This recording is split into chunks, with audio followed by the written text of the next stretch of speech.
doing, guys? Big Mek Danskull here again today, back once again with another episode. Oh, I'm going to scooch across here so you can't see my messy room. Another episode of Warhammer Thoughty, and this week's episode, no, that's wonky. This week's episode is, as you can see, going across the bottom here, Warhammer Thoughty episode.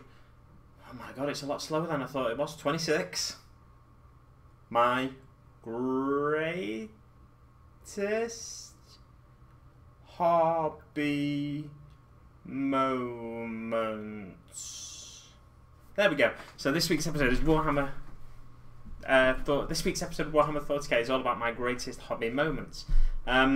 Just going to pop out the chat window as I always do at the start. Nobody's joined us in the chat yet, so if you do join us in the chat, feel free to say hi. I will type in hi myself now, just to make myself feel like I'm not alone. I'm all alone. So I'd just first of all like to thank Pete from Mini Warzone for this week's topic. I asked for topics last week because this is my half-year show now. It's been going for half a year, this show. Amazing, I know. Feel free to watch it as you paint or do hobby, or you know, if you just want to watch my face for half an hour or so. That's fine too, and hear me ramble incoherently about my greatest hobby moments. I need to stop hitting the desk because it makes the camera shake a lot. I keep dropping frames for some reason. I think it's because I've got stuff going on and what I need to do. Let's go to that. Oh, maybe that'll change it slightly. My greatest hobby moments. What are my own greatest hobby moments? Now, for the past 5 years or so that I've been back in the hobby, I've not done an awful lot of gaming. So for me, my greatest hobby moments aren't really gaming related. They're, you know, the miniature wargame related and miniatures related, but they're not really gaming related. You may be quite surprised about some of my greatest hobby moments. So the first one I'm going to say is getting back into the hobby. It was about 5 years ago. It was about 2012. I went down to visit a mate shortly after he'd had a child. And I was speaking to him while I was there, and he said to me, I've told this story a few times, so feel free to switch off now if you don't want to be bored again. Yeah, so he said to me, have you been on the GW site recently? I've been looking at it, and I quite like some of the new miniatures, like, because we were in the hobby in the late 90s, so this was, let's say, 12 years after we'd left the hobby behind. He said, like, I really like some of the assassin miniatures. There's this one called the Vindicator, and he's got like a pistol in one hand. Let's scooch across. I don't mind if you see my dirty room now. He's got a pistol in one hand, he's got a rifle in the other hand, and I think it looks really cool. And I was like, yeah, you know what? I have been on the GW site recently. I've been looking at some of the Eldar models and stuff, and they're amazing. And he said, like, oh, I quite like the Tau as well. I was like, you know what? They're alright, but, you know, I'll just destroy them with my Eldar. So, it started there. And then I went down a slippery slope of buying loads of things. Going out buying more than I could paint. So that's how I've got so many miniatures now, unbuilt and unpainted. I just rushed out, bought things without even thinking about it really, because I had a bit of spare cash at the time, and I jumped straight back in with both feet. So getting back into the hobby is one of my greatest hobby moments. That is probably a bit like, but it's you know, it's not much of a moment, but because it's a landmark moment for me in my life, I guess that is, you know, one of my greatest hobby moments. Another greatest hobby moment. Now, this is a hobby moment that could have affected you all in the past few years, certainly in the past few months. The release of both Age of Sigmar and Warhammer 40k 8th edition. They're two of my greatest hobby moments, for the simple reason that in the past month, I've gotten more games in than I did probably over the course of the last 5 years. So, about a month ago, I played a game against my mate who I was just talking about. Game of Age of Sigmar on a Friday night, and the next day, I went round to visit Craig from Kiblams, and I played a game of 40k against him of the new edition. You know, when it had just come out basically. So you know, 3 weeks, a month ago, something like that. Might have only been 2 weeks ago. So yeah, how you doing, Tabletop Banter? I'm guessing that is Callum. I was going to say Harry then, but yeah, I'm guessing it's Callum. Yeah, so about about a month ago, I played a game against my friend David at Age of Sigmar, and then I played Craig from Kablams. Oh, by the way, in the top corner over here somewhere, there's a little eye symbol. If you click that, you can check out Kiblam's channel. It is Callum, and check out Kiblam's channel and just watch a 7.5-minute video or nearly an 8-minute video of us playing a game of 40k yesterday. It actually took us a lot longer to play that game. You'll see. It's not much of a video. There's no talking over it or anything like that. It's a sped up game. It's a game that took us 6 hours because the first time we played the new edition of 40k, we played at 50 power level, and that took us a couple of hours because we were we're new to the game, of course. Craig's played a few more games than me, but I'm constantly flicking through my index, which they're not the best design. I really need to get the post-it note. I've bought some post-it notes and I'm going to stick them on each page of the units I've got, the units I'm taking in each battle. If I stick them on each page, it's going to speed my game up no end.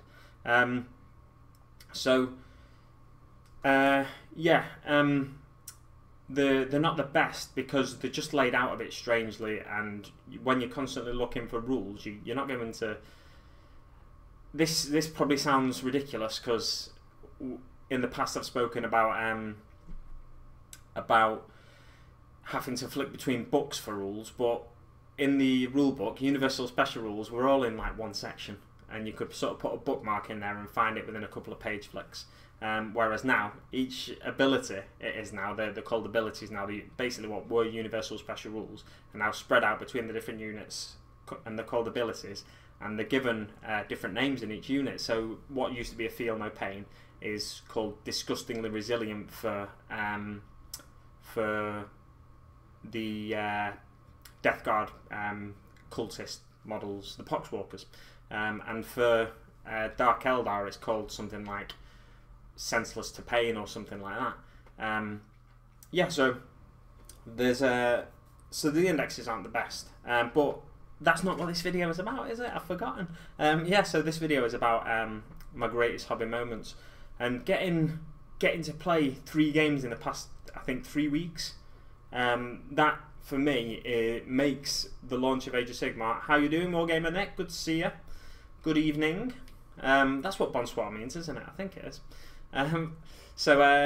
Getting to play 3 games, one of Age of Sigmar, 2 40k games in the last 3 weeks, have been some of my greatest hobby moments. So therefore, the launch of 8th edition is really, it is what bonsoir means. The launch of 8th edition has really been one of my greatest hobby moments, the launch of Age of Sigmar and 8th edition. I know some people obviously were well into Warhammer Fantasy Battle and the rank and file style of the game and the way the miniatures moved around in big block units. But I was never into Warhammer Fantasy Battle. I prefer the miniatures for Age of Sigmar to those in Warhammer Fantasy Battle, and it's just Age of Sigmar is a much better game for me because it's a simpler game. And then when they updated the rules to 8th edition, that became a simple game as well. A simple game because you're looking at your unit rules and stuff like that. Also, don't forget to check out in the I section up here. Click on that. There'll be a card for Pete's channel as well, Mini Warzone. Make sure you check his channel out. He does a Q&A on Mondays. He does bench bites where he's I think he's building something or talking about what's on his bench. How you doing, Cool Skin mate? Good to see you in the chat. Make sure you check out his channel. I think everybody in the chat subscribed to him already. So anybody watching this afterwards, let me know. You can let me know if you checked out his channel and you liked it, but I'm sure you will like it because he puts up a lot of content, Pete. He's one of those guys that puts up content more or less every day, I think, the same as like IDICBeer. Right, so I'm going to go through the chat now. This has gotten me a little off track, but I'll go through the chat. So Tabletop Panther has got 7 games of 30k played in 1 week. Started yesterday. Best hobby summer yet. That is absolutely amazing. Fantastic. Like I said, me and Craig from Kablams, we played a 2,000 point 8th edition game yesterday. It took us 6 hours, but that's because of me flicking through the indices or the index and whatnot to find my rules, because the 50 power level game we played, it was I used different units in the 50 power level game to some of the units I used in this 2,000 point game. And I've never played a game that big before either. Apart from by myself, when I just stood in my hobby room one day, and I played just a load of Imperial units against a load of Orc units in 7th edition. And I just thought I'd take all day playing it. I had my lunch as a nice long break and stuff like that. But yeah, playing that level of game, it was an experience, shall we say. It didn't feel like 6 hours to me though. It didn't feel like we were taking that long to play. I was tired at the end of it, and I got home at 2 this morning, or half one, close to half 1 and 2 o'clock. But I really enjoyed the game. You'll see, well, you won't see in the battle report, but I'm going to talk about that game shortly. I'll read through the chat again first, because there's a few things going on in the chat. So Wargaming Nick is saying, good, how is oneself? I haven't played 8th yet. How crazy. I am having another... right, he's having another go of Shadow Wars Armageddon. I've not played a game of Shadow War yet, because I think with the launch of 8th edition, I kind of I decided that I'm going to just going to try and learn 8th edition properly, so I can play a game and just get quicker and whatever. One thing that's a bit, should we say, frustrating is, I mean, it doesn't really affect me that much, but the fact that some of the codexes, there's going to be 10 codexes by Christmas for 8th edition. I think it was 10 by Christmas or by the end of the year. And that's kind of frustrating to me, because they've said what's in the codex will overrule what's in the index. So I've been out and I've bought all the indexes. Excuse me. So I've been out and I've bought all the indexes. I've got a really itchy nose all of a sudden. It's like a fly's up there or something. Tell you what, I'm just going to put you on a different screen. Don't worry, I've not gone anywhere. I'm just doing something I don't want on camera. So yeah, with the indexes, the codex is overruling what's in the index. It's frustrating, but the fact of the matter is, I'm not a tournament player. I play against friends, so it doesn't affect me really, because I can just say, you don't mind if I use the rules from the index, do you, rather than the codex, because they're not likely to change that much as well. It's just like the occasional word here and there. They'll probably address a few things that they've addressed in the FAQs for the indexes that have come out, and put them in order for the codex, so there's no FAQ needed. Don't my eyes look very blue in this light? Oh, they're lovely. Let's go back to the chat. Cool Skin's good, man. He'll join with other channel. Lovely. He's so Cool Skin's gone away and he's gonna. How you doing, Wargamer Online? Good to see you. Who is that? Is that Sam, Phil, Mike, Magic Mike, maybe, or even Rachel? We'll see shortly. Wargamer Online, I do. I like the idea of using power levels to speed up and simplify setup. Yeah, the idea of power levels for me, I really like power levels. Craig said he wanted to try a points game yesterday rather than a power level game. He said we'll try points to make, or do you want to try points to make it more even? I said yeah, that's fine by me. Interestingly, my 50 power level orc force that I had for the first game we played the other week, that was I think it was around 815 points, something like that. But my 2,000 point game was 115 power level, and the way his list worked, it sort of worked the opposite way to that. I think he had like something like an 85, 90 power level list as his 2,000 point list. So it shows you how off they are. Green Stuff Games has joined us in the chat as well. How you doing, Joe? So I need the idea of using. He likes the idea of using power levels to speed up and simplify setup. My main drive is my main man Jimbo, from fan of Skirmish. Lovely. Jimbo being a fan of Skirmish, right? Right. That's why he's playing the. That's why you're playing the Shadow War game. Must confess, I'm naughty. I haven't downloaded. Oh, he's not. It's Joe. He has downloaded. Alright, okay. Well, you know, some people... Alright, Sam and Rach, how you doing? How you doing, Craig? Good to see you in the chat, mate. Yes, oh, the water bottle's big. So we... What was I going to say then? I can't remember. The chat's gone mental now. We've got everybody in there. Everybody's just saying hello to each other. Basic Miniature Painting's joined us in the chat as well. So, right, I'm going to talk about my game now. This was a video supposed to be about my greatest hobby moments, and I've spoken about a few of them. One was getting back into the hobby a few years ago. The other one was the release of Age of Sigmar and 8th edition 40k. Now, I didn't get into Age of Sigmar right away. I went out and bought the starter set right away. But you know, in the past few months, I've played. Two games of Age of Sigmar, 2 games of 40k. In the past 3 weeks or 4 weeks, maybe. War Vision Gaming in the chat now. That is a cool skin, of course, on his other channel.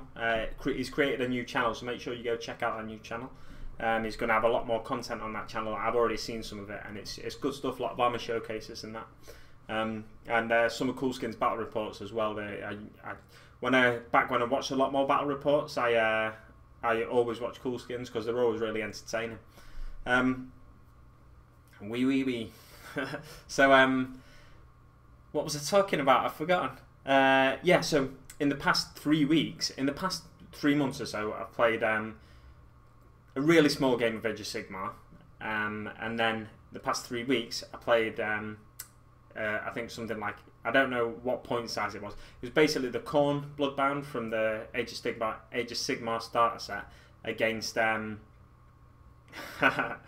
against the elves from the not Island of Blood, the Spyrodon starter set thingy that was repackaged Island of Blood, or vice versa. So yeah, I lost that game, but I think, I don't know, it's, with the elves having a lot of or they have more missile weapons than Khorne do. Khorne don't have any missile weapons, not in the Bloodbound set anyway. So it was a really tricky game for me, and some of his units were really hard hitting. Then the next time, my next game was the 40k game, the 50 power level game, and I played Kiblams, who is in the chat now, so you can ask him how that went. I'm not going to talk about that one. No, I'll tell you really. So that game was Craig won that game. He's asking, is everyone enjoying a lazy Sunday? I have not had. Well, I guess I sort of have had a lazy Sunday. My Sunday has consisted of. So I got home at 1:30 this morning, something like that. And I woke up at 6:30 this morning. I always wake up like pretty early, especially with the sun coming up quite early at the minute now. So I woke up at 6:30 this morning, and then I managed to get back to sleep. Went back to sleep till about 20 to 9.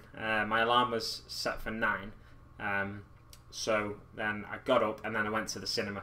I watched Spider-Man Homecoming, which was really good. Really enjoyed that. It was a little slow paced at the start to get into it. And then after that, I watched Baby Driver, which again was really good, I thought. Wargamer Online just coming in the chat with it's difficult not being able to take part in each phase. I struggle against shooting high magic armies with my iron jaws. Make up for it in combat though. Yes, so that's talking about Age of Sigmar, obviously. It is tricky. With the Khorne force I've got, the Bloodbound force, I'm thinking if I get a starter box next, I was thinking about getting the Slaves to Darkness starter box. It's got some cavalry in there. But probably what I'm more likely to get is the Khorne Demons starter box, because I want something a little bit different to paint this time, and it'll link to the force nicely. The Slaves to Darkness, the models in there, you can give them a mark of Khorne, and obviously I can paint them to match my Khorne Bloodbound, not Demon King. Demon King's that 40k force, isn't it? So yeah, to match my I'll probably get both starter boxes eventually. I'm not too bothered about what I get as long as I as long as I what's going on here? Oh, Kiblams wants to see Baby Driver. Yeah, I'd really recommend Really recommend it. It was really enjoyable. It was a bit. I was watching at the start, and then they're introducing the character and stuff like that. And I'm like, not sure I like this. And then I got into it, and it was good. So going back to the starter sets, I was thinking about getting the Khorne Demon starter set next. It's got the Chariot of Khorne in. Now, is that a dual kit with the Skull Cannon of Khorne? I'm not sure. It might not be, but I was thinking it was. So that was another reason I was thinking about getting the Khorne Demon starter set to match up with that. But I've already got loads of models. I've got, hey, look at this. These aren't any further along than they were before. So these are my Imperial Fists that I'm doing for Wargamer Online's WGO Chronicles. You can see them in the correct colours now. So my Imperial Fists, they're going to be darker and dirtier than Imperial Fists normally are, because I'm not a massive fan of bright yellow on armies.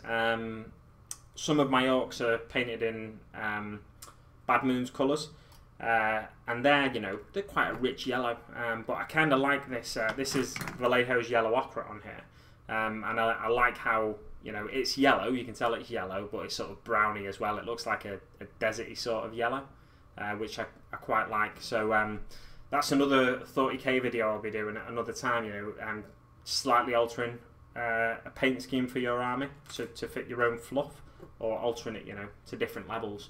To, like if you look at Wolf Brother Mythos from Frost and Fist, his Space Wolves are not painted anything like Space Wolves. He calls them the Silver Moon Wolves. But that's a chat for another time. Yeah, going back to the games I've had. So the 50 power level game of 40k. I actually had 54 power level in my force, because I kept changing it, and then I just accidentally, maybe on purpose, it wasn't on purpose. I feel like I've got something in my beard there, but it's just the light reflecting off it, I think. So I accidentally put 4 extra power level in there for my first game against Craig, the first game of the new 8th edition, and Craig destroyed me. He tabled me in that battle. It was, I can't really remember an awful lot about the battle, but I remember some of the problems I had. I've spoken about it in a previous video, a previous 30k video. I think it was about 2 weeks ago. Basically, some of the problems I had were lack of mobility and the fact that I only had one vehicle. So my truck moved up the table in turn 1, and then it got shot and destroyed in I think Craig's first turn of shooting. It may have been turn 2, but I think it was turn 1, and then my boys had to get out, and then they charged and got in. They did some damage anyway. But this time, in the 2,000 point game, it was a different story. I'm pleased to announce. So this time I had a much better time with my orcs. I think it was because my screen keeps going off. I need to change the screensaver settings. I'm sure I changed them, and then I don't know. Anyway, I'll just keep moving the mouse around. You'll probably hear it scraping along the table. So yeah, this game was a much better result for myself. And if you go over to the eye icon in the top left corner of your screen, well, that's my, it's over here. If you go to the eye icon in the top corner of the screen, there's a 7-minute sped up video. It took us 6 hours to play the game, like I said, but it's a 7-minute video, and there's a lot of sort of robot sounding voices and some shots of my hairy neck, which are they're the most exciting part, to be honest. But yeah, you get to see the game from a few different angles. You see deployment from above. There's a solid shot from the side of the table. It's a good setup, really good setup Craig's got. If you don't, if you've never seen it before, check out his channel. There's some videos there where he talks about his setup. He's got 3 cameras, I think. He's got one on the wall. He's got one as a dice cam, and he's got one from directly above the table. Yeah, I think he's gonna get some more back reps up and stuff in the future. You can ask him about that in the chat though, because he's in there now.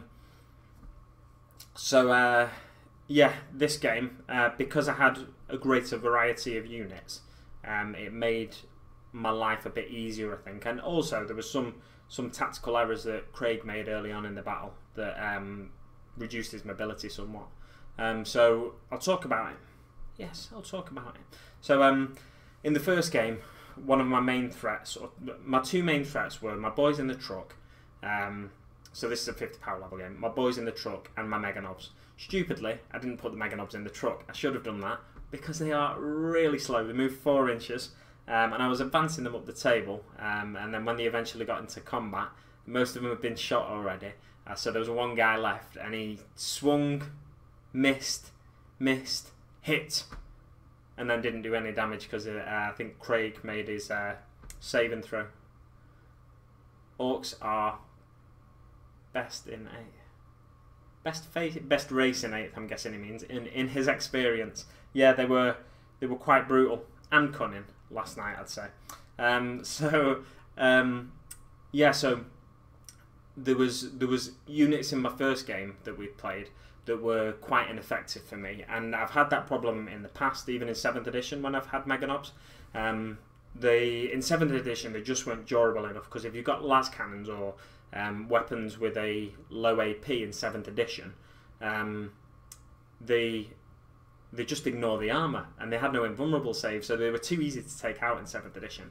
Now they've got an extra wound, and because armour penetration works differently, you reduce that number from your saving throw, so it basically modifies your roll of your saving throw. So orcs have a armor value of 2 up, not orcs in general, sorry, but Mega Knobs have a armor value of 2 up, so you have to roll a 2 or more on a d6 dice in order to ignore the wound that they take.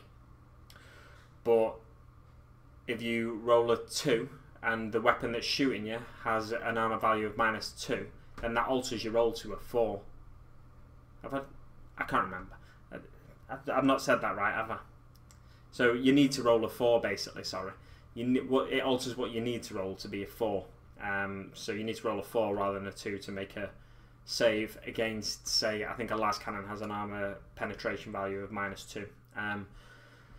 Might be -3, I don't know. How you doing, Bazza, in the chat? Underdog Painting's just joined us. If there's anyone in the chat and I've not mentioned them, just keep saying hello, hello, hello, hello, hello, hello, hello, and I'll mention you. So there's everybody in the chat tonight. I feel like a really big YouTuber now. Hey. Yeah, in 7th and 8th edition, so far, Mega Knobs haven't been amazing for me, but in bigger games, the more elite orc units can do more. And they can do more because there's more threats that you've got in your force. In a smaller game, if you take a unit like Mega Knobs, they take up too many of your points, so you can't get your big units of boys in, and you can't get your big vehicles in, you can't get your Death Dreads in, and your Gorkanauts, Morkanauts, Stompers, stuff like that. Whereas if it's a bigger game, me and my mate down in Derby, David, we used to play maybe 500 to 1,000 point games, because we'd always be having to learn the rules every time, because it was like every 3 months or so that we played something, if that. So we'd always be checking the rule book. So if we play bigger games, it'd take us just too long. Whereas with the new edition, I'm more confident we can play maybe a 1,500 point game, or 1,000 point game to start for the first game. It'll probably take us a couple of hours. Then maybe a 1,500 point game, and eventually 2,000 point games. Because of the way the rules are set out, all the units' abilities are in the profiles. Once we get, the indexes organised and put post-its on the pages we need, it's going to be a much quicker process for us. So we're going to hopefully be able to play bigger games like me and Craig played last night.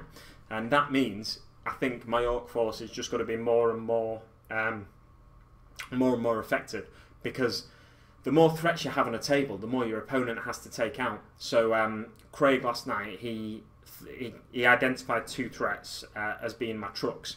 One of my trucks had a unit of Mega Knobs in, the other truck had my units of Flash Kits in. The Flash Kits. The frustrating thing about the Flash Kits is they only have a 6 up armor save. So you can take an ammo run with each Flash Kit model. Now them ammo runs, they count to your unit size.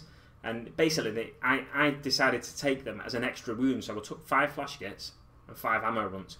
So just to take the ammo runts as an extra wound for the flash kits, effectively. So when I'm removing models from that unit, I remove an ammo run rather than a wound from a flash kit. And it's kind of it's frustrating that they don't have a better save, so I thought I'll put them in a truck as well, but then they take up 10 spaces in that truck, which is frustrating.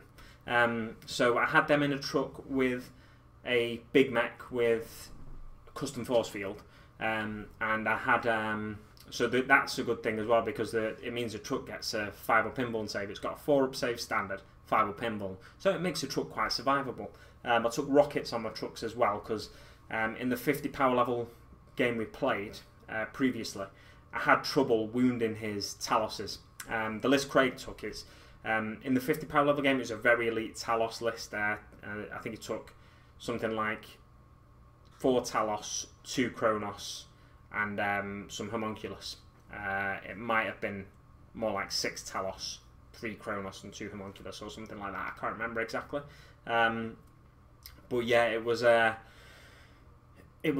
quite elite list. But as soon as he identified my targets in my threats in the first game and focused fire on them, he was cutting through them like a knife through butter, because I didn't have many threats on the table. But in the bigger game, because I had more threats on the table, I managed to get a Gorkanaut into the list. I had 2 trucks.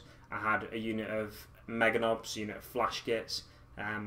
Flash kits, by the way, they're not just good at shooting, they're good at combat as well. They get 3 attacks and they're strength 5, because Nobs are strength 5 now, which is fantastic. It just makes it a little bit easier to wound some of the high toughness stuff. So yeah, flash kits are basically Nobs, but with really cool guns. So the flash kits, I think they did a fair bit of damage to one of his raiders, I think, shooting. So what Craig did, he identified the trucks as quite a danger to his army, so he wanted to take out my mobility. So his 2 raiders charged one of the trucks. They shot at it and then charged it. But then in the next turn, I had Gazkul Thraka in a building with a load of boys, and I had all my flash kits in the truck that he just charged, and my Big Mac, and he had a custom Mega Blaster, and I also had a flyer zooming around. I had the Wasbomb Blaster Jet that I took that had a Smasher Gun, Smasher Gun, I can't remember, and I had 2 Mech Guns at the back with Smasher Guns as well.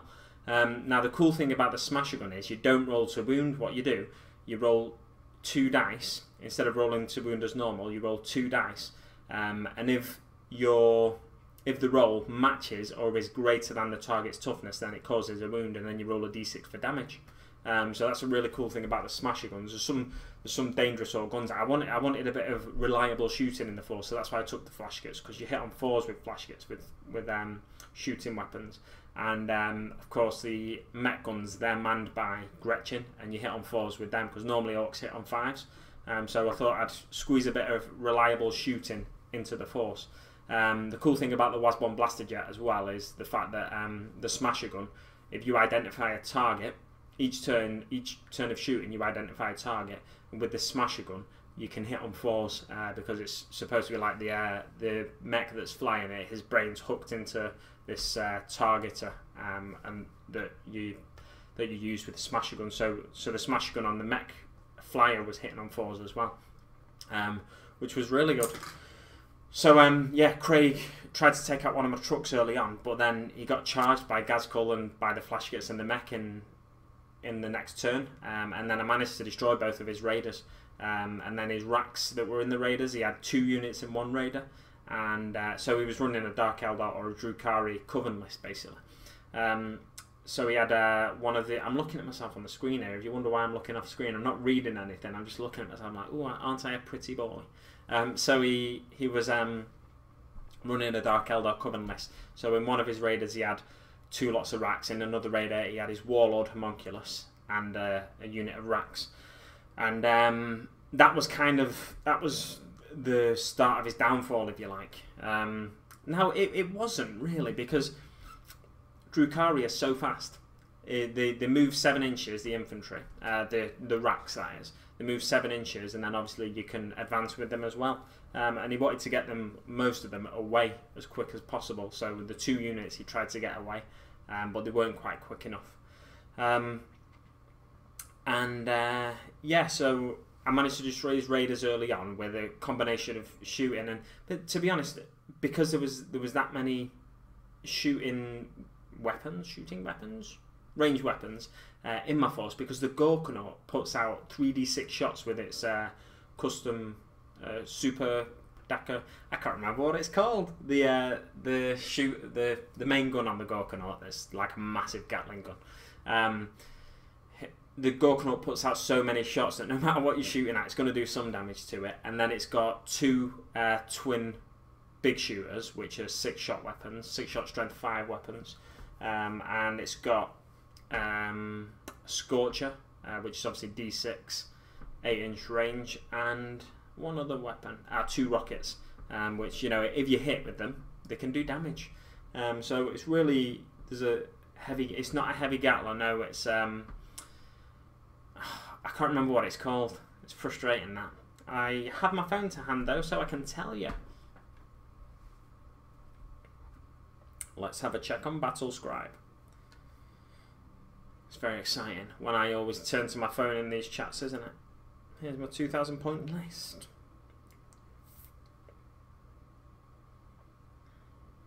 Meganobs, Flashgate, Gorkanaut. Why can't I view it? View. Gorkanaut, it is called a Deathstorm Mega Shooter. There we go. Get your book out. I'm not getting my book out. I'm going on Battlescribe. The book's in there. I'd have to leave you alone in my room. I'm not going to do that. You might get up to anything. Yeah, so the Orcs, they put out a lot of firepower. They might not hit with a lot, but because they put out that much firepower, they're going to hit with some of it. And also with the units I took, they were. I think I was really pleased with how my mech guns did. They did damage each turn basically. I don't think they took anything out by themselves, but they took big chunks of wounds off stuff, because the smasher guns, like I said, you roll 2 dice to. You don't roll 2 dice to wound. You roll 2 dice if the strength of the that becomes the strength of the hit. Basically, if it's higher than the target's toughness, then it wounds them. It doesn't become the strength of the hit, but that's how it works. You roll 2 dice. If the value you roll is higher than the target's toughness, it wounds it. Equal to or higher, sorry. So at least one of them hit each turn, and when they hit, they caused the damage as well. And it's D6 damage. So I was taking big chunks off some of his units with that. So yeah, I need to get both of them painted. I've got one magnetized and sort of painted. The other one I need to get up to a stage where I'm happy to. Excuse me, I'm getting a bit sleepy here. Where I'm happy to take it to battle anyone. And yeah, so I'll probably be building more flash kits in the future. You may have seen my video yesterday showing you how I've got them painted with 3 colours reasonably quickly, but I'll do the details on them and stuff. But I can't really go back to the Orcs straight away, because like I said, for the WGO Chronicles I'm going to be painting these. Whoa, Primaris Marines. I bought White Dwarf today from Sainsbury's after I went to the cinema, and I had a look. I've not had a proper look yet, but I'm probably going to be picking up the £25 40k starter set with the Reavers in, and maybe another unit of Reavers separately. I think they're called Reavers, aren't they? The Primaris Marines with the pedal pushers, as Craig said in a previous WGO chat, I think. Yeah, so I'm rolling away here randomly. So I took out the first 2 raiders, and then it was a matter of trying to take out the racks as quickly as possible. But the Talos they're a dangerous thing. The Talos, they can put out enough fire. They put out a lot of shots first of all. For a single model unit, they put out a lot of shots, and they can do some big damage when they hit, and when you don't make your armor saves and stuff. And some of the shots as well, they put out a high AP, so they can take out heavy duty targets. But it's just a case of I think picking the right targets and stuff like that for them. So it was still quite an elite list that Craig brought this time, but thankfully for myself, because I had more threats on the table, and Craig wasn't able to deal with them all systematically, it made it easier for me basically. It did make a tactical error by charging my truck with his raiders, but then after that it was a case of me just trying to keep enough things alive to continue to do damage. One thing I found as well was Weird Boy. I took a Weird Boy in the list, and I had two. So my basic list was, I could run you through it. I'm going to run you through it all. So I had 4 HQs. I had Danskull Thracker. I had a War Boss. I had a Big Mek with custom force field and custom Mega Blaster, and I had a Weird Boy. The Weird Boy I put in the list with the intention of sending some. How you doing, Mythos? Just joined us in the chat. Mythos from Frost and Fists. I'm guessing, unless it's Freak masquerading as Mythos by saying, "Hey there, beautiful people." That was a probably quite bad impression. I'll watch that back later and find out for myself. How long have we been going for now? Where does it say? It'll say on my YouTube window, won't it? Let's get that open. Will it say on my YouTube window? Oh, it's slightly behind. Of course it is. I've been going for 41 minutes already. That's absolutely crazy. What was I talking about? So my list, yeah. So I ran 4 HQs. I ran 2 units of 20 boys. One of them were chopper slugger boys. One of them was shooter boys. I ran another unit of boys, and I kept them near Danskull for the whole battle. And they were chopper slugger boys. That was a unit of 10 boys. And I had, like I said, 5 Mega Knobs with a variety of combi weapons in one truck with the War Boss, and in the other truck with the Big Mek, I had my flash kits. So yeah, that was, the trucks can carry 12-man units, or not 12-man units, they can carry 12 characters, or what am I saying? So let's start again, let's calm down. The trucks can carry 12 models. The flash kits, like I said, are 5 models, plus the 5 ammo runs that you take to get extra wounds out of them, basically. And then the Big Mek, it was in Mega Armor, so we counted as 2 models, so that was the entire capacity of the truck, and really I've only got a 5-man unit in there and 1 character. But yeah, there we go. So if I was to run flash kits again in my next battle, I think I'd try and get my battle wagon painted up. I'm going to get it and show it you, because it's only in this cabinet here that I'm breaking as I open it. Oh, where have I gone? I've gone away. Oh no. I kind of want to take some. Oh, I think I'm losing bits off this. Yeah, I had a bit of a plasticard on the front there. There's my battle wagon. So I want to hopefully run this in a future battle. Probably open topped.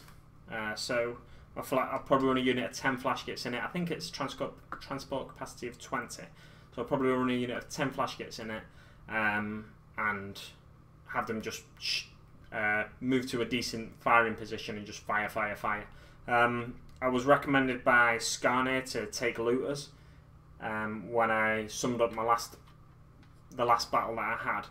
But it's just, there's something about looters that I don't quite like it. I think it's just because they're not as cool models as flash kits. They're alright looking. They've got these big, harnesses over them, and they're like, I've got this harness, I'm going to shoot you with my right good gun.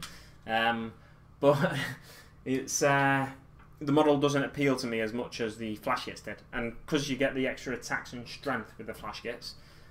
I thought my kitchen door was open, and I was like, I'm sure I closed that. There must be someone in the house, but I'd see them walk across. Whoa, that'd be very scary if someone did that now. So yeah, the flash kits I prefer just as a model, I guess. So I'd rather take the flash kits than the looters, but the looters, rules-wise, the looters are probably slightly better. But maybe not, because if you don't have them in something like a really, really good hidden away position, then they're not going to survive as long, or you don't have them in a vehicle, something like that. So let's get back to what I took, shall we? I keep going off track. So I had my 4 HQs, 3 units of boys, two units of 20 boys, 1 shooters, 1 chopper sluggers, and a unit of 10 chopper slugger boys that I ran with Danskull. And then I had 2 mech guns, a unit of 2 mech guns. They were smasher guns or smasher cannons, I can't remember which. And then I ran the Was Bomb Blaster Jet. That had a smasher cannon, 2 custom, no not custom, 2 Was Bomb Blaster cannons. I kept forgetting the name of them yesterday as well, and I just kept saying random things. 2 Was Bomb Blaster cannons, stick bomb flinger, which was all right, you know. And that's it, I think. Yeah, I'd like to run a Dakar Jet maybe next time. See what that can do. I kept forgetting as well with a Power Claw. So my big mech had a Power Claw, and 4 of the 5 Meganobs had Power Claws. I kept forgetting that you -1 from the to hit roll, so I think I got some damaging hits in that I probably shouldn't have. So maybe it would have gone a different way if I'd forgotten that. Sorry, if I hadn't forgotten that. Yeah. So the other thing in the list was the Gorkanaut, and I think that's my entire list. I had 82 models in total, I think. So 2 units of 20 boys is 40, a unit of 10 boys is 50. Then I had my 4 characters, so that's 54. Then I had a unit of 5 flash kits with 5 ammo runs, so that's 64.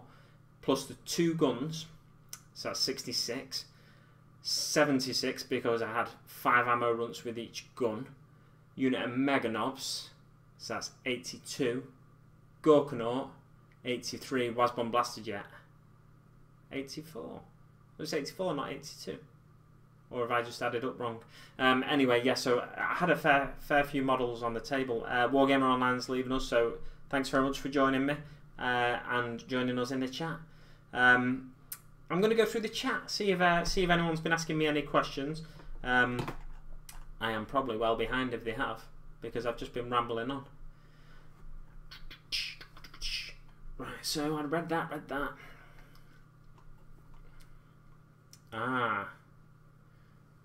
So Sam and Rach been enjoying a barbecue before Sam goes back painting. Is he still working on the custodes, I wonder? We'll never find. We'll never know because he's just leaving us.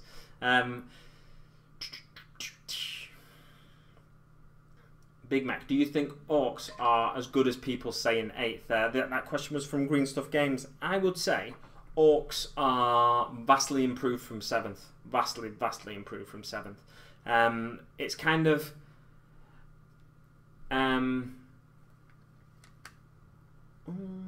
what's going on? Oh, it's a nice message. It's kind of frustrating that you can't take boys as hard boys now. So you can't take heavy armour, which gave you a 4-up save in 7th edition. But with the cover rules and stuff like that, as long as you protect your boys, you find ways to protect your boys. And because you can take boys in such big units now, I don't think there's an upper limit to the unit to a size of unit boys you can take. They are still quite survivable. So I had 2 units of 20 boys. You get an extra attack if you charge in a turn. If you've got a unit of 20 boys at the start of your charge phase, you get an extra attack per boy, and if you've got a chopper, you get an extra attack as well. And if you're if the unit's within 6 inches of Danskull Thraka, you get an extra attack as well. So that's 5 attacks, and if you take a unit of 30, then that's 150 attacks from 1 unit. So you're going to kill a lot of things. You might not kill a Land Raider, you might not kill a Knight, but you'll do some damage to it. So it's it's really interesting to see how they've changed. I think one of the big reasons they're so much better, or I found them so much better in the game last night, was Danskull mainly. He is vastly improved from the previous edition. He's got an Assault 6 weapon now. It's a twin big shooter basically, so he's got an Assault 6 weapon now. In the last edition, I'm sure it was just classed as a big shooter, so it was a 3-shot weapon. It's like, okay, you can put out 3 shots. That's not that great. Its power claw was a standard power claw. Now it's one that does 3 damage as standard. All the other power claws in the game, you roll a d3 to find out what damage they do, whereas Ghazghkull's does 3 every time. It doesn't have the -1 to hit either, which is a very good thing. It's called a custom claw or something like that. And he also has a 4-up invulnerable save, which he didn't have before. He had Cyborg Body before, which was a 6-up, basically a 6-up feel no pain. So he has a 2-up, 4-up now as a save, and it's just so much better. He also has 8 wounds. You know, Craig chipped some wounds off him, but he was just, when he was getting into combat with units, when he was shooting at units, he was just doing damage each time. When he was getting into combat units, he was pretty much, I think he must have killed about 3 or 4 things in combat. We only played, I think we played 4 turns, and he was destroying stuff he was getting into combat with. It was crazy.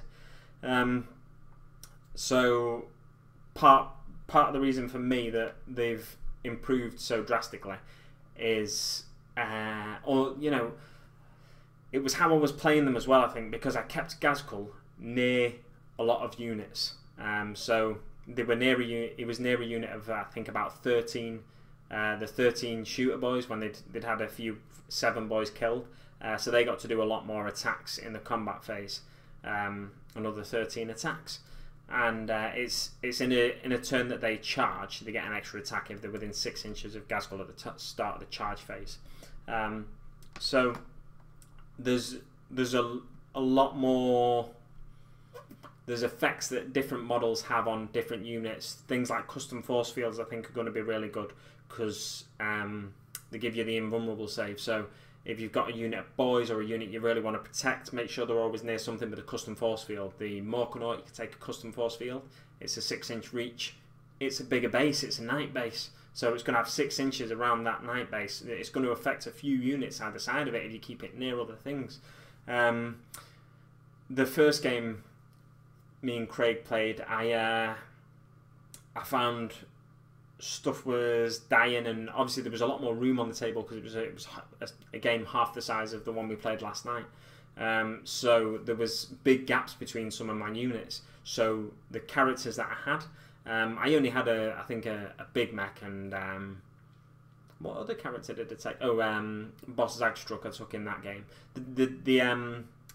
I was going to say the Vulture Squad then. The Storm Boys look like they're going to be really good because they can get across the table so quick. So they're another good unit. They struggled once Zagstruck died. They struggled in combat. I can't remember. I think he makes them fearless. They automatically pass morale checks. Once they started taking wounds in combat after Zagstruck had died, they went away quite quickly. So getting the right characters near the right units and stuff like that. Your war boss gives you, lets you ignore a failed morale test, and he will kill D3 boys or D3 knobs, whatever units nearby. He'll kill D3, or he'll take D3 wounds, or he'll inflict D3 mortal wounds. But that unit then won't fail the morale test. So the unit, if you were going to lose. If you lost a big chunk of boys and you were going to lose a lot more through the morale check, then you're not going to lose as many. If you know, you can just lose D3. So it's getting the right characters near the right units. It's really interesting how the characters in the game now interact with other units around them, like the homunculus in Craigslist. Craigslist. That's a what do you call it? I can't remember. It's a thing in America. It's like you sell things on it, like Loot in the UK. Is that a thing? Loot? Is that a pink paper where you sell things? Classifieds. Is that a thing? Yeah, I think it's a classifieds thing. Basically, Craigslist, the homunculus, they increase things toughness by 1. So they make a lot of his things a lot tougher. So it's about picking the right characters, picking the right units, and then having them interact with each other as well as your opponent. Obviously, you want them to have maximum output, maximum damage on your opponent, but you want them to protect each other as well if you can. If you can get units that protect each other, that make your units tougher, that give your units invulnerable saves, then it's really interesting. And orcs get a lot more stuff like that in this edition, I'd say. You know, you could take a wild banner in the previous edition, which made orc units fearless, I think, or you could take a stomper and it's an orc effigy and it makes units fearless. But I think in this edition there's a lot more rules like that affect orcs more, definitely, but probably affect other armies more as well. Gilliman, I've not had a proper look at his rules, but I think he does similar things to Danskull. He makes ultramarine units just crazy, I think. So let's scroll down the chat now. I bet you're even further ahead. It's like the WGO Hobby Hangout they did the other night, and Rachel was about half an hour behind on the chat. It was very amusing. So that question, I think the way a lot of armies. So the question was, do you think orcs are as good as people say in 8th? I won a game with them last night, so I'd say yeah. To sum it up, yeah. But I think a lot of armies. I don't think they're miles ahead of other armies. I think it's just armies, if you find the right combinations now, armies are just a lot more playable. Each army, I think now, is a lot more playable. You look at like Necrons, the way reanimation protocol works now, there's going to be some really tough units to kill. Look, you know, watch maybe some of Nick's battle reports if you want to see that. IDICBeer, 40k. If you want to see some of that, I'm sure you'll see you know, crazy hard to kill units of I was going to say of boys then, of warriors and stuff like that. I think, you know, Tau, I don't think Tau have been massively nerfed. I think it's just everything else has sort of caught up with them, the way, you know, the shooting and stuff like that. The way orcs get into combat and can just hit hard now, they're just a lot better than they were. I'd say they're great in 8th, but I wouldn't say they're miles ahead of everything else. I'd say, you know, everything's maybe on a level playing field now. I mean, it remains to be seen. We'll start seeing results of tournaments in the next few weeks, and then, you know, you'll get an idea of what people are playing. Maybe people that were playing orcs around 5th edition, which is when I think orcs were, I wasn't in the game then, but when I think orcs were last really good, it was 4th or 5th edition. I've heard people talk about it. Maybe you'll see more competitive players turn into orcs because they were playing them back then. They liked them, but they stopped playing them. They put them on the shelf, or they sold their armies because they just weren't competitive, and that's what they want from the hobby, a competitive force. Where now, you know, you're less likely to see tournaments with 17 out of 20 players take Eldar and it's Jetbike spam. You're more likely to see greater variety of units, a greater variety of forces, factions, and see how they interact with each other. That's my answer. Next one. Hey Dan, hey guys. What up, peeps? Oh, who's... Oh, that's right.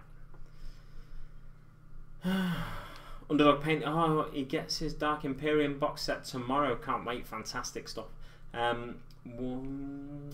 have no idea why the game yesterday took so long. I'm going to blame it on your index. Yes, Craig, you can blame the length of the game yesterday on my index, definitely. The War Vision Gaming channel will be a collaboration between a couple of friends. Yeah, like I said earlier on, so Coolskin, he's got a new channel called War Vision Gaming. He's going to feature more of his mates on the channel, and I think they're all going to be uploading content to it. Things like I've seen so far, army showcases and stuff like that. And I'm sure there's going to be some awesome back reps to come, things like that.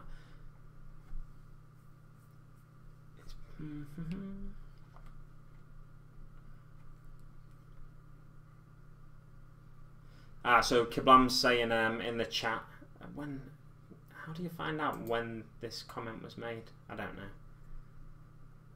Put user in timeout. No, it's tempting, but I'm not going to put him in timeout. So Kablams was saying in the chat he underestimated what I had around the truck. So the truck that he charged with the two raiders. Yeah, I had a unit of boys with Danskull in some ruins just near that, and then they just charged in, bam, bam, bam, bam, bam, and also what was in the truck got out of the truck and did some damage as well. Right. Oh, I read that ages ago when I was talking about the Gorkanauts. I'm going down.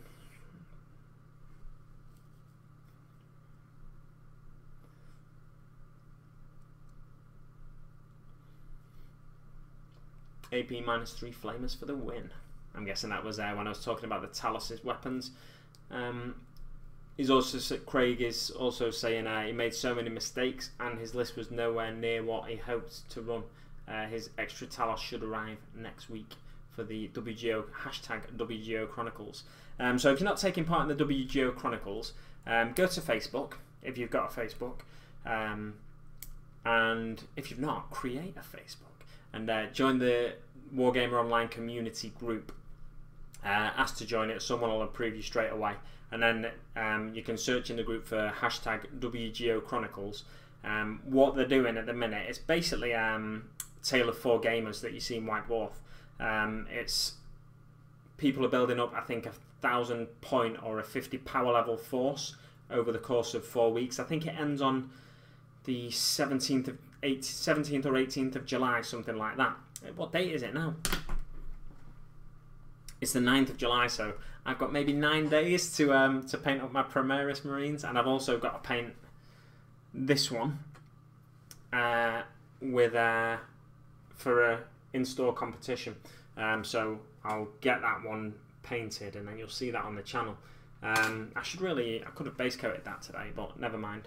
I just realised I've not had my dinner, and it is 7:30, so I'm going to be eating soon. I'll leave you shortly. I'll go through the chat first, so like I said. So yeah, join in with the WGO Chronicles. If you've been painting a force for the new edition of 40k, share it in the Wargamer Online community group. Put the #WGO Chronicles. Just say a few words about what you're painting. You know, you can go over the 1,000 point or 50 power level. Just as much stuff as you want to get built and painted by the 18th, and you think you can do. If you're a really quick painter, unlike me, then you know, stick it up on there, share it on the group, and yeah. So let's go back to the chat.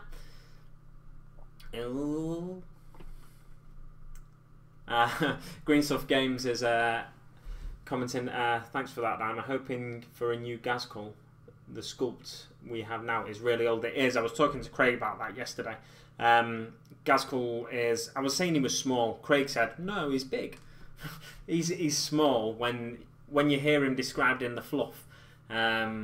He's supposed to be this hulking brute of an orc, you know, the size of a Death Dread easily. You know, in my head, when I envisage Danskull described in the fluff, he is supposed to be an absolute monster. At the minute, he's probably the same height as a Primaris Marine, but he's a lot broader, obviously. He's got mega armor on, but when you compare him to the new Mega Knobs, he's not much bigger than them, really. In my head, he should be massive, at least the size of a Death Dread, like I said, but even bigger, I'd say. You know, as big as a Primarch. It should be as big as Guilliman for me easily. Maybe even going up to Demon Primarch size. We may or may not see it, but I think because the model's tougher now, the rules for the model are a lot better.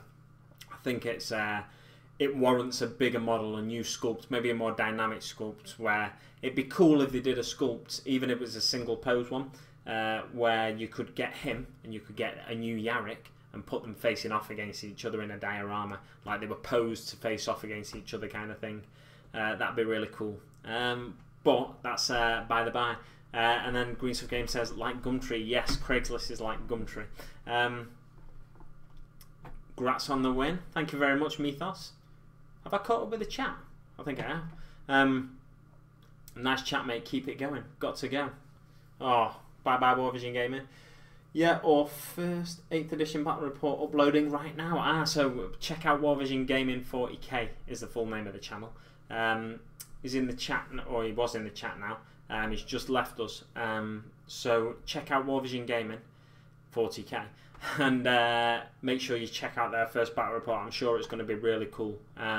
They do like sweeping shots, and or on Coolskin's previous or other channel in the past, when he's uploaded battle reports, he's done sweeping shots with music playing and stuff like that. It sort of gets you really in the mood, and then there's cool commentary when they're talking about, you know, each turn and stuff like that. So it's really awesome channel. It's a growing channel, I'd say, and it's one to watch probably. So I think I'm caught up with the chat. I'm surprised at that because it seemed like there was a lot more chat than that. Great to see you. I'm excited hearing about Big Mac Enkelbaum's game. Yeah, it was really really cool game. Craig, if you ever get the chance to go and meet Craig, I think he's going to the YouTubers meet in November at Warhammer World. Go and shake his hand. He's a lovely bloke, and he's a top bloke, and he's fun to play against as well. He doesn't make anything hard. To be honest, when I play against Craig, I let Craig tell me what's happening a lot of the time. If I'm not sure about a rule, I'll say something. I'll just say, right, what do we do now? What phase is it now?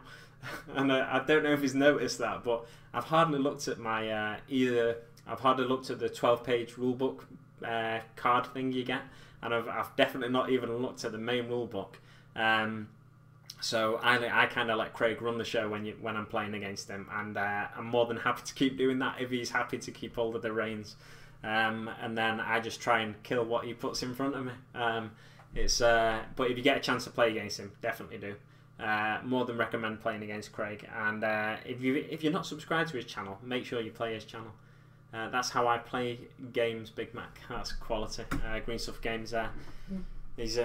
She's that's how I'm guessing she means. That's how she plays the game. Like, she lets the other person sort of run the game, take the reins, and then she just like moves her units and shoots things. It's really good when you've got someone like that. I kind of take that role when I play my friend, my other friend that I play against. I kind of take that role because I've got the rule books. I've got all the indices for 8th. We've not played a game of 8th edition yet, but hopefully. His Space Wolves are in storage at the minute because he's living at his in-laws' house. But hopefully we can play maybe a 1,000-point game or something like that. I reckon he might have 1,000 points of Space Wolves in 8th edition. He just needs to get some of them built and painted. But he's working hard on his elves at the minute. They're basically the high elves from the Spire of Dawn starter set, and he's been working hard to get some of them painted. Because the Space Wolves he had a few painted. He's got a Bjorn the Fellhand model. It's really nicely painted actually, but his colour scheme's like a lighter colour scheme than the Space Wolves. It's like I was talking about Freak's Mythos' Silver Moon Wolves before. Sorry Mythos, don't hate me. So I was talking about Mythos's Silver Moon Wolves before. My friend's Space Wolves are an alternative colour scheme as well. They are white with like light blues, so they're really cool. I might ask him when he's got his elves painted, if I can take some pictures and feature them in a video on this channel, or maybe I'll encourage him to start his own channel. Maybe. No, I'm not sure. I'm not sure he'd have the time to do that. He's a teacher, and we all know how teachers are very hard working, and they take a lot of the work home with them. Teachers. So it's lucky when I get to see him and get a game in. Really, that's another reason I guess we don't play all that often, because he's always like working hard and stuff. So there we go. I think it's almost about time to wrap it up, guys. I want to say thanks for joining me. Another thing you may have noticed about this stream is the different screens I've had up, and I've just been using hotkeys to get them going. So I'll play the Legion of Gamza screen now.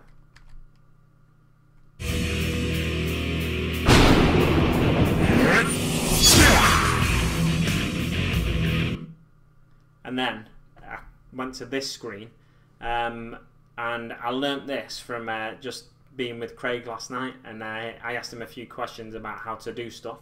And he was helpful enough to help me out, because he uses expert like me to do his live streaming, yeah, really useful. If you, I don't know if I should do this, but I'm going to say if you've ever got any techie questions and you've got Craig as a friend on Facebook, or maybe ask him on his channel as well. I'm sure he'd be more than willing to help you out, or maybe he hates me for saying that now. But yeah, so. This one was the one I had I've got 4 scenes at the minute. They're called scenes, these exploit things. So I've got scene 1 and F1 on the hotkeys as the Legion of Gamza intro, and then this is one that I'll do for titles and stuff like that of what show it is or whatever if I do live streams in the future.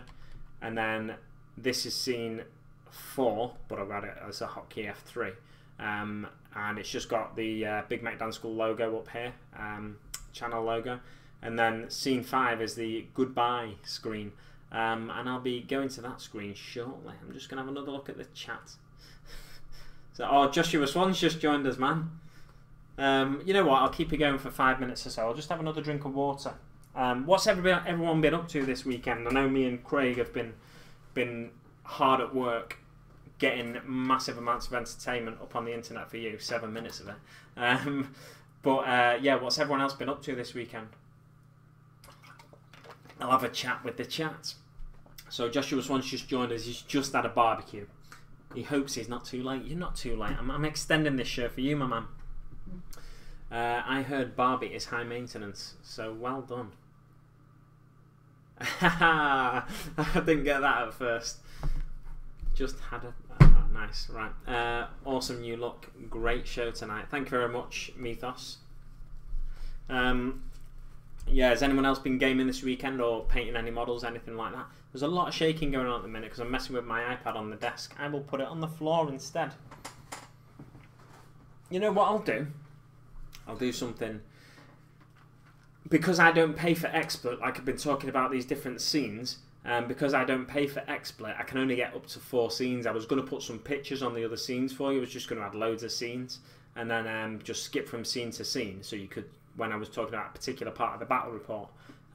But because I don't have, I don't pay for XSplit, I think I will start paying for it soon, because I think the more I use it, the more confident I get with it. You know, the more the better it's going to be for the channel.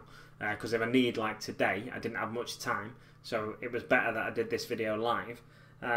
If I need to get a video up live, then it's going to be better for me to be able to get loads of scenes up and stuff.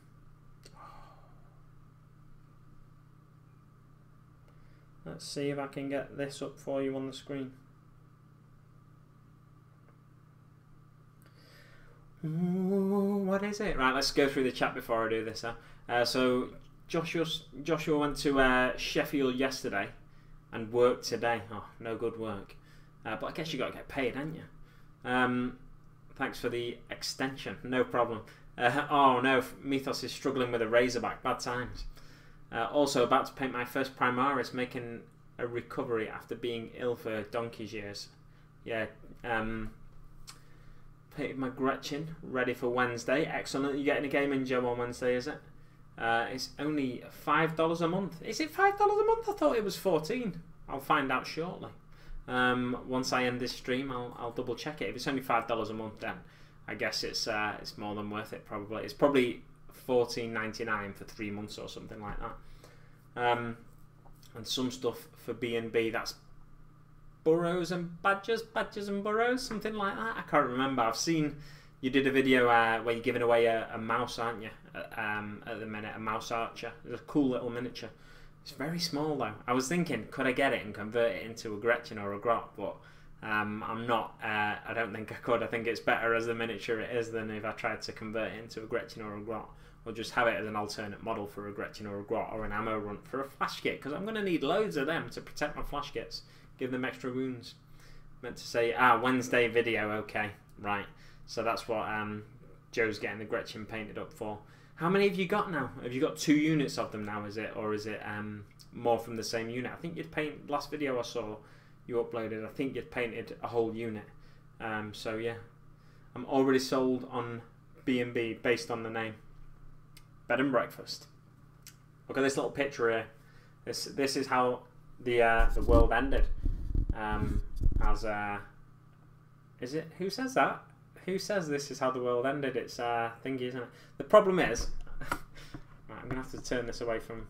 Oh, no. Right. The problem is I've got the screen on. Maybe I should turn the screen off.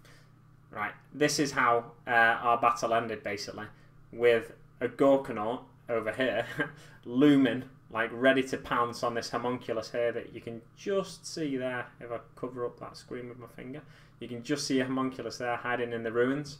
So that's how mine and Craig's battle ended. He had 1 model left on the table, and I thought, you know, I'll let him call it now. He was tempted to call it a little bit earlier than that, but he still had a few units on the table. I thought, you know what, you might be able to turn it round. I don't want you to call. I think I just wanted to table because I'm horrible. I'm a horrible person. We played on these mats that Craig's got. Check out his review of them mats. I can't remember what they're called. P-Works or something like that. I can't remember what they're called. I'm not going to try and find out. Yeah, so we played on those mats. They're really cool. It's like the one we played on was like cobblestone, and then because of he's got like Gothic ruins that he's made these floors for them that make them into sci-fi Gothic ruins. Genius. His Gothic ruins are Pegasus hobbies, which they're just pull and plug and stuff like that, and you can change them around. They're really, really cool looking. You can stick them together permanently if you want. But I've been meaning to get some of them for a while. I've just not got round to it. I think I'll get some eventually, one day, if they're still going when I eventually get around to try and getting them. Not like the some of the GW cardboard stuff that I have wanted to buy for many years, but you just pay way over the odds for them nowadays. I do check eBay now and again, but I probably don't check it as often as I should if I really want it.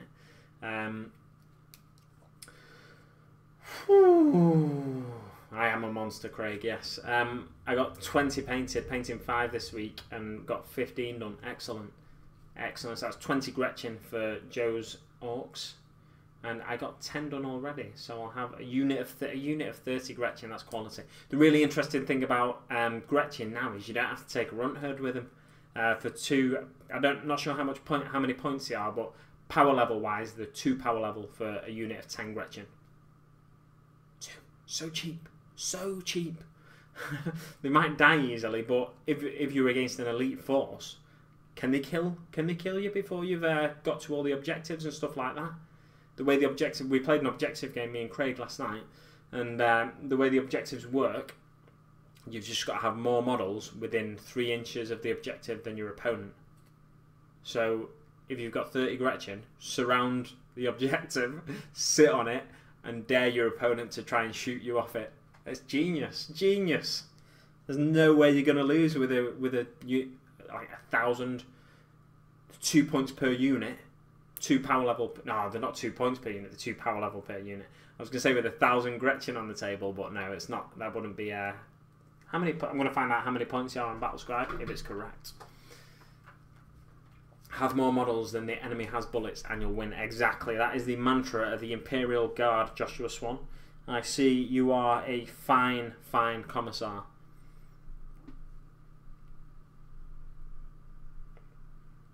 If you've not seen, check out Joshua Swan's channel. He's got some really cool Imperial Guard. He's done head swaps on them and stuff like that. I think it's like a pointy helmet head. I can't remember now. It's been a while since I've watched your last update, but yeah, pointy helmet heads, I think. Really cool. Cool looking. It gives them World War German look. And when you have more than 20 plus, you get +1 to hit. Yeah, that's another bonus. So you're hitting on 3s. Okay, your guns are only 12 inches, but if you've got a unit of 100 of them, you're covering most of the battlefield, so you're going to be in range. You might not do a lot of damage, but still. Pickelhaube, they're called, the helmets, the pointy helmets. Pickelhaube. There were some very, very dodgy German accents going around the battlefield last night when me and Craig were playing. Just throwing it out there. Let's check these troops. Let's see how many points Gretchen are. The 30 points for a unit of 10 Gretchen, so the 3 points per model. Somebody do some maths for me. Somebody do some maths for me. How many Gretchen can you get in a 2,000 point list? And see if you're quicker than me with my calculator. I'm sure you will be. I need to get to my calculator first. 2,000 divided by 30 equals 666. You can get 666 Gretchen on the battlefield. Okay, you'll get second turn, not first turn. You can't get 666 on the battlefield because you probably can't fit them in your deployment zone. You've got 1 foot by 6 foot on the biggest deployment zone. Could you fit that many in there? Oh my god. Each one you could put because we're on 25mm bases, which is an inch. 12 by 6 times by 66. What's 12 times 66? Let's find out.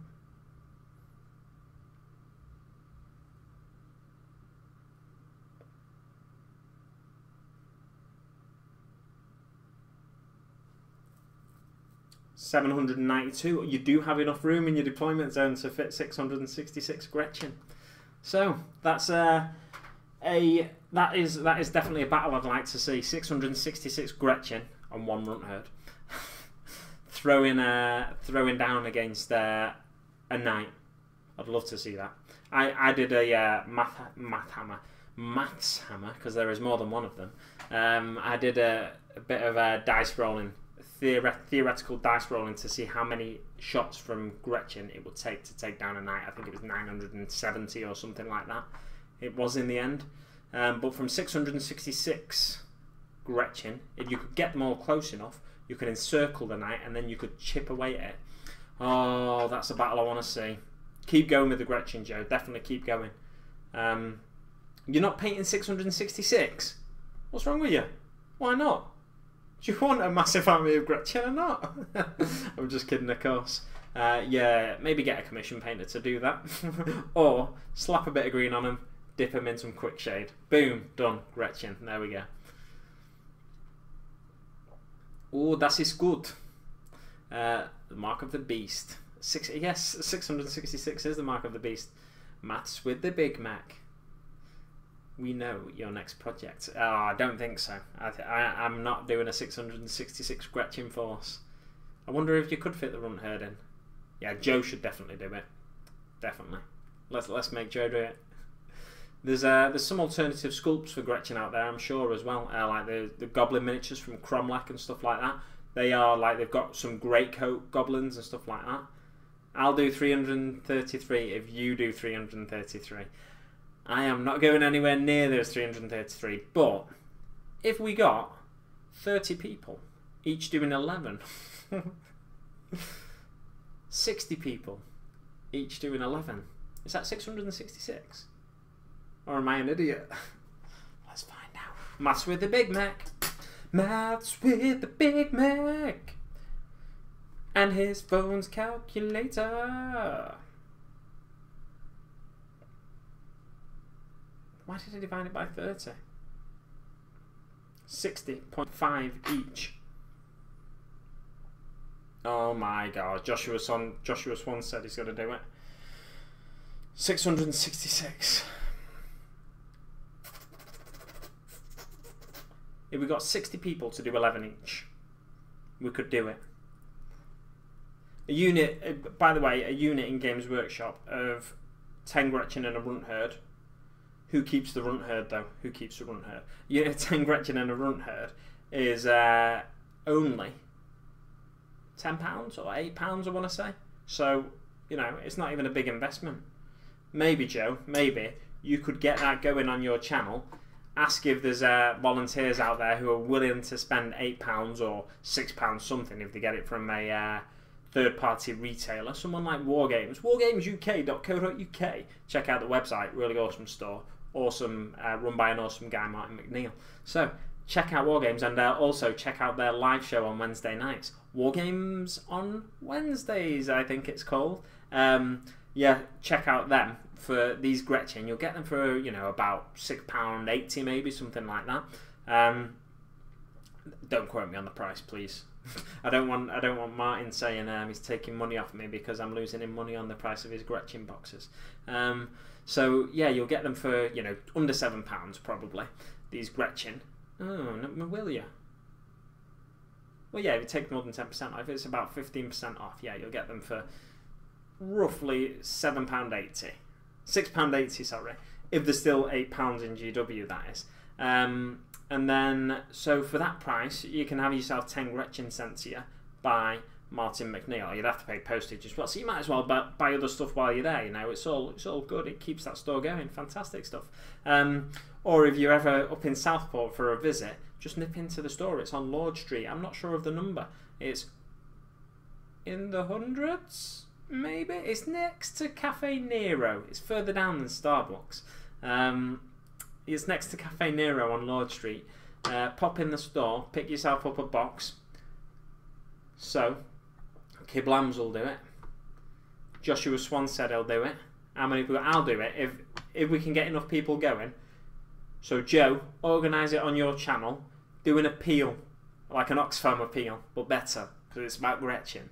Tell everybody you need 60 people to spend roughly £7, maybe £8, on a box of Gretchen. Get them all together, and then we want to see them on your channel, laid out on a table, on a battlefield, and put them up against a knight. Find someone with a knight to battle, walk into a GW store, tell them you're filming, you don't care what they say, and then yeah, just film away, face off against a knight. Let's see if the Gretchen can take down a knight. It's going to be amazing. Shame I live so far away from Wargames. Yes, I think you mentioned that when I was talking about them the other day. I feel like you did. Or I'm sure I was talking about them the other day. Oh, Frost and First Mythos is in. Mythos will do 60 because he's you know, he loves it. Definitely. I'm volunteering Mythos for 60 because I'm such a nice bloke. Right, guys. I'll give it 20 seconds, see if anything pops up in the chat, and if it doesn't, I'm going to cut it there. And then, I'll try and play my outro screen for you. Let's see. Joshua Swan is pumped. I'll have a think about it, says Joe. 20, 19, 18, 17, 16, 15, 14, 13, 12, 11, 10, 9, 8, 7, 6, 5, 4, 3, 2, 1. Right, guys, I'm going to say thank you very much for watching, and I will see you on the battlefield. Wait, been a good 20 minutes. Oh my god, did I go on for 20 minutes extra just for Joshua Swan? I'm just such a lovely bloke, aren't I? Fantastic stuff. Yeah, we'll leave it there, guys. Thanks very much for watching. I'll see you on the battlefield. Like, comment, subscribe. Thanks for watching.